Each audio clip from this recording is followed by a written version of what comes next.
کہ ہاتھ کی صفائی ان کو زیادہ تھی. یعنی جو چیز بھی ان کے سامنے آ جاتی تو وہ کیا کرتی تھی, وہ اپنے گھر لے جاتی تھی. اور گھر اس لیے لے جاتی تھی, کچھ گھر ایسے بھی ہوتے ہیں کہ ان کو اگر ملازمت پہ لوگوں کو رکھا جاتا ہے تو وہ ایسا ہوتا ہے کہ پھر وہ بیچارے یہ کرتے ہیں کہ گھر میں اگر کوئی پیسے وغیرہ ان کو مل جاتے ہیں تو اس سے بھی کچھ ادھر ادھر کی کرتے ہیں, یا اسی طرح کھانے میں بھی کچھ کبھی کبھار کچھ اس طرح کرتا ہے. لیکن میں نے تو کسی ایسے کو نہیں دیکھا. بہرحال جس کی وجہ سے مجھ میں بھی چوری کی جو بیماری تھی, یعنی وہ جو نوکرانی تھی تو وہ کیا تھی یعنی وہ تیز تھی. اور پھر جب مطلب اس کا یہ ہے کہ یہ ہوا کہ وہ نوکرانی جو تھی وہ ہاتھ کی بڑی تیز تھی, اور وہ گھر میں جو چیزیں ان کو مل جاتی اور گھر سے چھوٹی موٹی چیزیں میں چرانے لگا. شاید میرا باپ چور گزرا تھا. اور پھر یہ بھی ہوا کہ جس کی وجہ سے مجھ میں بھی چوری کی بیماری آ گئی. یعنی وہ جب چوری کرتی تو میں بھی چوری کرنے لگا. اس دوران میں گھر میں پھر یہ ہوا کہ نوکرانی کا جو اضافہ وہ نوکرانی آ گئی, وہ ہاتھ کی بڑی تیز تھی. موقع جب ان کو مل جاتا تو وہ گھر میں جھاڑو دیتی, گھر بھر میں جھاڑو دیتی, مطلب یہ سب چیزوں کا صفائی کرتا.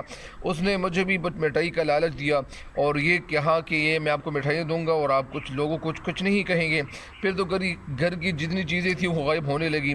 ان کی بیٹی کی شادی ہونے والی تھی. یعنی یہ جو ماما آئی تھی, یہ جو نوکرانی جہاں سے آئی تھی تو ان کی بیٹی کی شادی ہونے والی تھی. شادی کے دن قریب ہو گئے تھے, لہٰذا یہ جہیز کا جو سارا سامان یہاں سے وہاں منتقل ہونے لگا. مطلب یہاں پہ جتنا سامان آتا تھا تو یہ کرتی کہ یہ اپنے گھر لے جاتی, کیونکہ ان کی بیٹی کی شادی ہونے والی تھی, لہٰذا ان کے گھر میں کوئی چیز تھی ہی نہیں.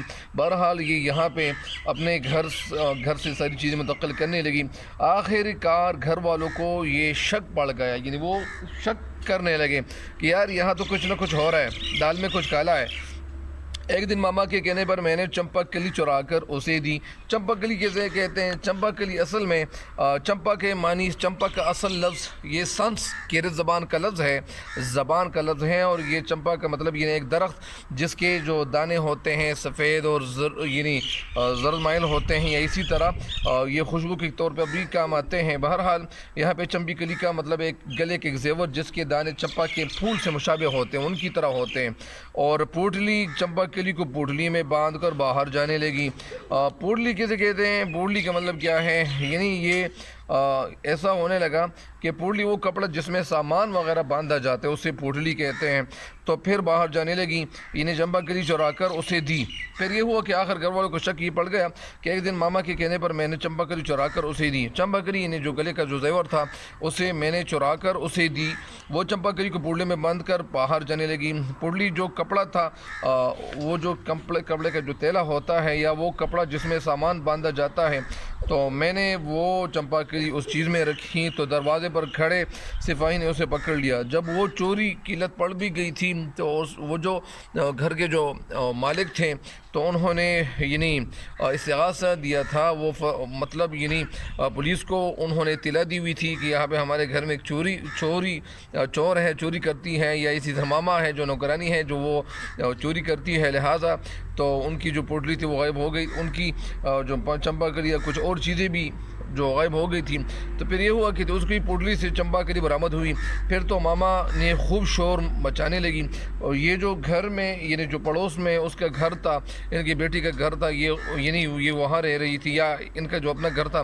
جب بیٹی نے ماں کا شور سنا کہ یہاں پہ تو کچھ اور ہو رہا ہے تو سمجھ گئی کہ یہ جو راز ہے, یہ جو راز کی بات ہے, یہ ایسا نہ ہو کہ یہ راز کی بات کسی کو پتہ چلے. لہٰذا وہ کیا ہوا, وہ چوری شدہ مال یا جو سامان تھا گھر سے باہر منتقل کرنے کی نیت سے جیسے وہ نکلی کہ یہ سامان میں کسی اور جگہ منتقل کروں گا یا منتقل کروں گی, تو ایک دوسرے سپاہی نے اسے فوراً پکڑ کر ماں کے سامنے کھڑا کر دیا, کیونکہ یہ تو ان کے ساتھ برابر کی شریک تو نہیں تھی. لیکن بہر اس کے بعد ہم نے سے بھی پوچھ کچھ شروع ہوئی. یہ لفظ کیا ہے؟ گچ نہیں ہے, یہ پوچھ کچھ ہے, شروع ہوئی. یہاں بھی مٹھائی کے لالچ اور ہرس کی وجہ سے, سزا کے خوف سے جتنی کہانی تھی وہ ساری کی ساری میں نے سنا ڈالی.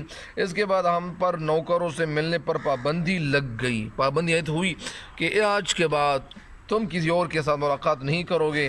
اب ہم ذرا بڑے بھی ہو گئے, احتیاط, اور اگر کوئی چیز چوراتے بھی ہیں تو دوسروں کو دینے کی بجائے خود ہی کھا پی کر برابر کر دیتے. مطلب اس کا یہ ہے کہ اگر کوئی چیز چوری بھی ہو جائیں تو ہم ان کو برابر کر سکتے ہیں کیونکہ ابھی ہم سمجھدار ہو گئے ہیں. لہٰذا اس سبق کا جو خلاصہ تھا یہ تو مکمل ہو گیا ہے.